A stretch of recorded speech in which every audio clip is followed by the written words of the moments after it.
आप सभी का स्वागत है ईएमएस पॉइंट में। आज हम कुछ महत्वपूर्ण सूत्रों कुछ महत्वपूर्ण यौगिकों का संरचना सूत्र बहुत ही जरूरी होता है जानना। तो आइए हम सबसे पहले बात करेंगे। एक है आपका एथेन C2H6, एथेन C2H6। अक्सर लोग संरचना सूत्र में कंफ्यूज होते हैं। देखिए, एन इन आइन तीन होते हैं। एन में सिंगल बॉन्ड सभी होंगे, इन में कोई एक डबल बॉन्ड होगा और आइन में ट्रिपल बॉन्ड होगा।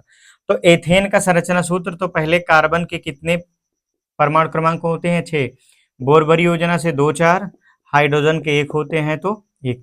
C2 है तो 2 आपको कार्बन का बाह्यतम कक्षा है ये, और 6 कार्बन है तो 3 3 ईमानदारी से दे दीजिए इसको। सॉरी, हाइड्रोजन 6 है तो कार्बन को 3 3 दे दिया गया ये। अब सबके बाह्यतम 4 इसके हैं तो 1 2 3 और 4, 1 2 3 और 4, और सबके हाइड्रोजन के 1 1 है। और अष्टक नियम कहता है कि पहली कक्षा में 2 और बाद में सब अधिकतम 8 इलेक्ट्रॉन, कम से कम 8 इलेक्ट्रॉन रखना चाहते हैं। तो 8 रखने के लिए कार्बन इनसे साझेदारी करेगा, इनसे साझेदारी करेगा। ये हाइड्रोजन है, सब के सब हाइड्रोजन है, ठीक है ये। और इनसे साझेदारी करेगा, इनसे करेगा। फिर देखिएगा गौर से, कार्बन के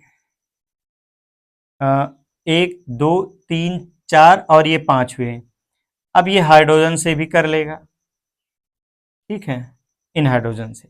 अब सभी कार्बन के अष्टक पूरे हो गए और हाइड्रोजन के, इसको कहते हैं लुईस बिंदु सूत्र। अब जितने स्ट्रक्चर में आपने हाइड्रोजन लिए थे, ये हाइड्रोजन लिए हैं, सब ऐसे लिख दीजिए।